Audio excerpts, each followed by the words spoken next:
Nós vamos fazer contato com o professor do Departamento de Geografia da USP do Programa de Pós-Graduação em Ciência Ambiental, Wagner Ribeiro. Bom dia, Wagner. Bom dia, Glauco. Bom dia quem nos acompanha. Wagner, na segunda-feira nós tivemos aí 12 procuradores do Ministério Público Federal protocolando uma ação pedindo afastamento do ministro do Meio Ambiente, Ricardo Salles, por improbidade administrativa.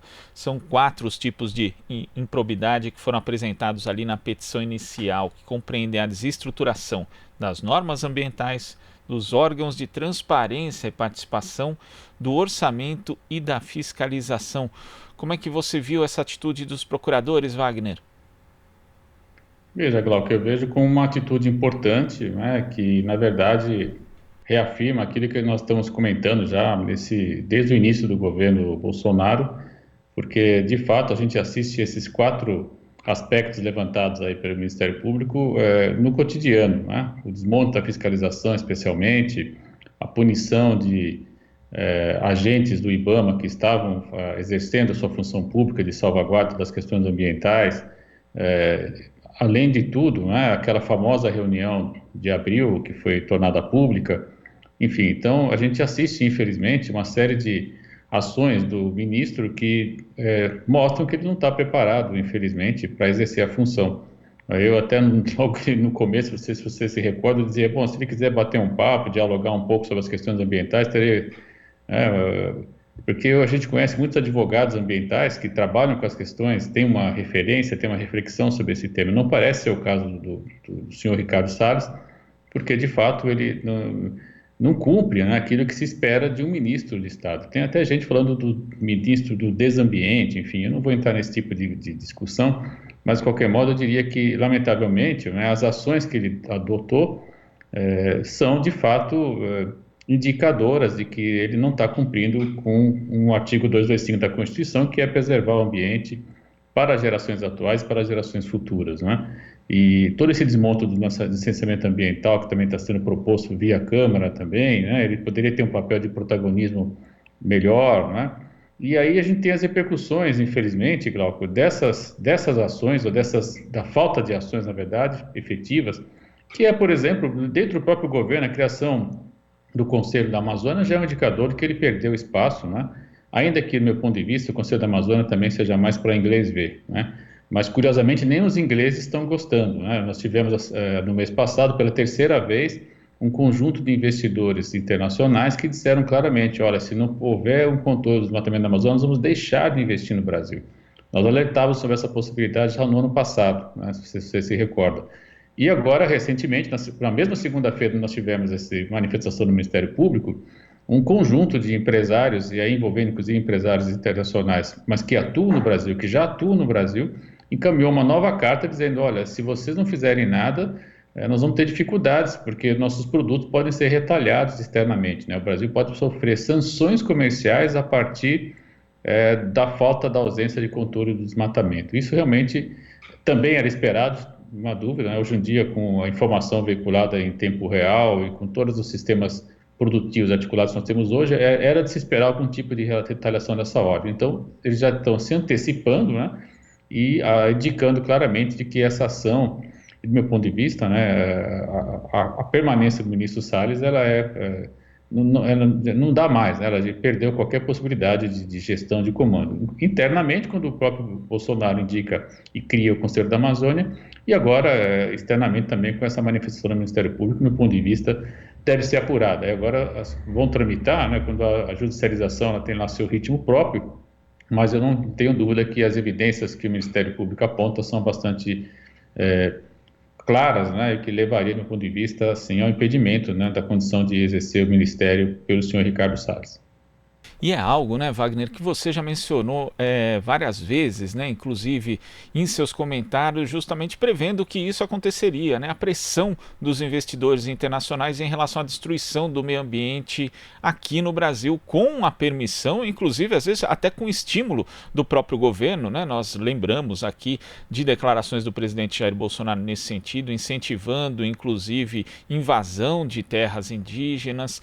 Quer dizer, é um contexto que de fato fato chama atenção na esfera internacional e agora parece que também começa a afetar os investidores, porque ao mesmo tempo que o governo privilegia alguns setores que usam digamos, desse capitalismo predatório de uma forma mais hostil, outros fundos de investimento começam a ficar receosos também de associar a sua imagem, o seu dinheiro, a esse tipo de destruição do meio ambiente, não, Wagner?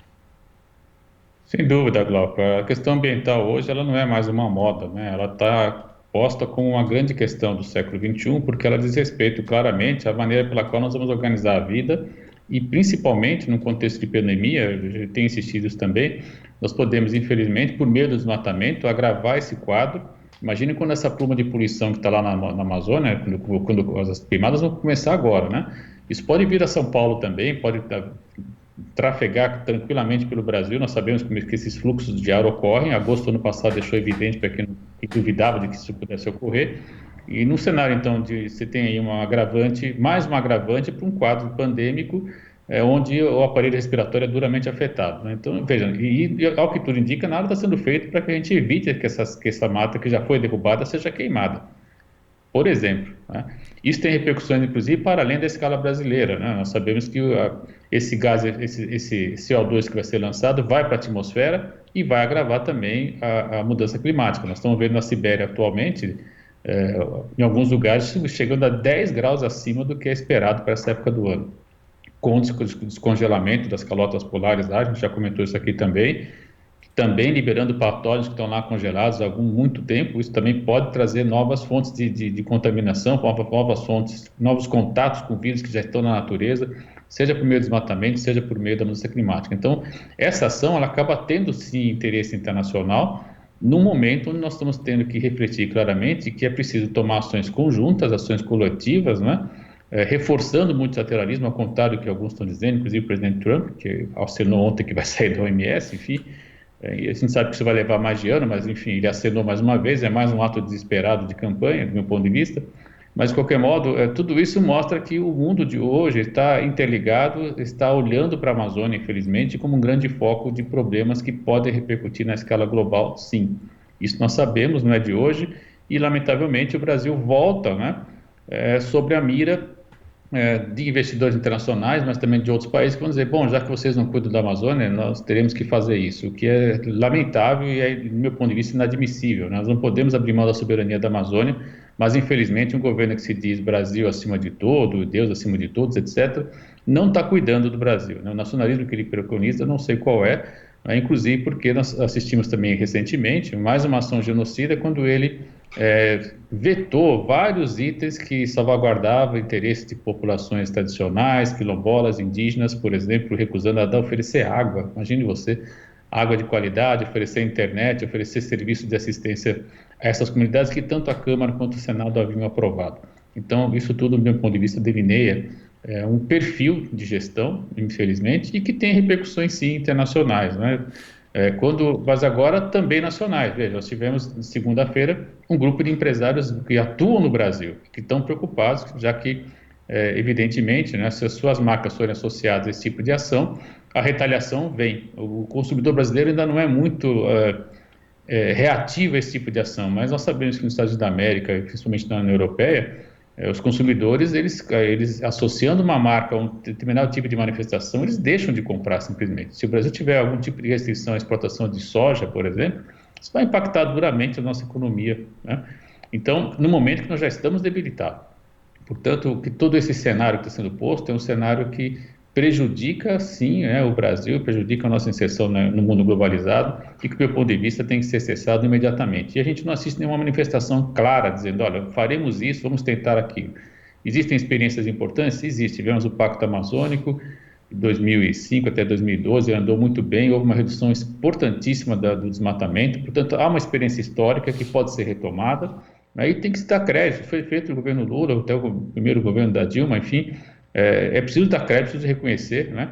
E, novamente, trazer essa discussão à tona para que a gente possa ter aí uma Amazônia bem preservada, usando, sim, os recursos naturais que estão lá por meio da bioeconomia, enfim, existem hoje conhecimento para se utilizar de maneira mais inteligente e, evidentemente, sinalizando para o mundo que quem vai cuidar da Amazônia somos nós.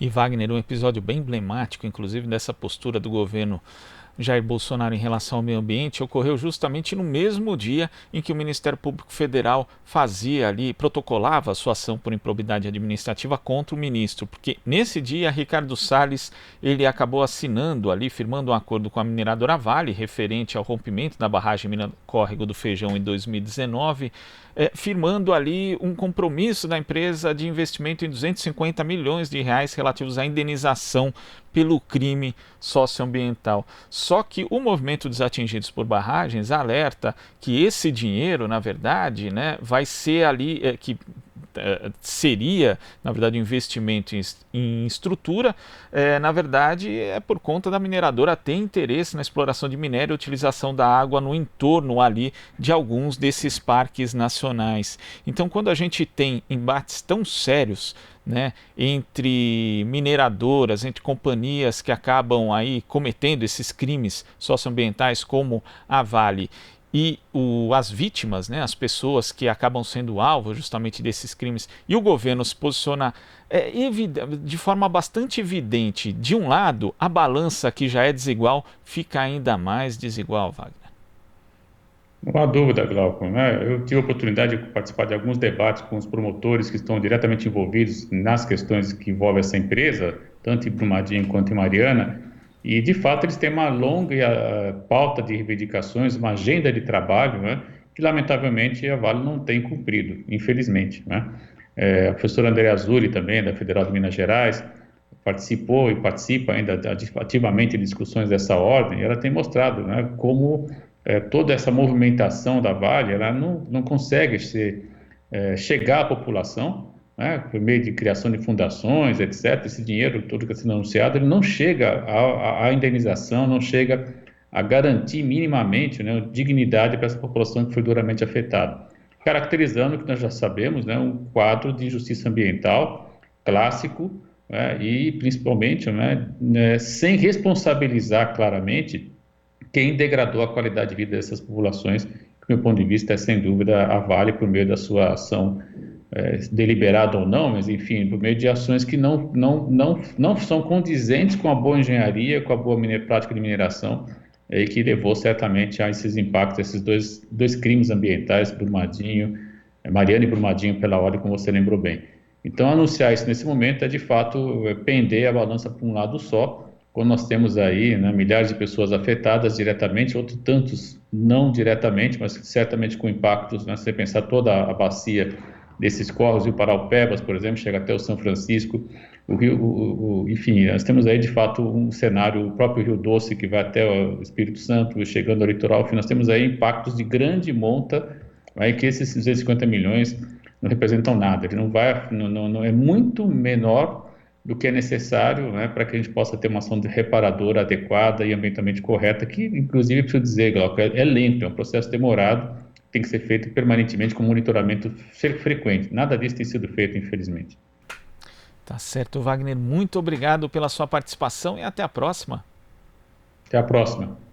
Conversamos aqui com o professor do Departamento de Geografia da USP do Programa de Pós-Graduação em Ciência Ambiental, Wagner Ribeiro. Você está ouvindo Jornal Brasil Atual. As notícias que os outros não dão.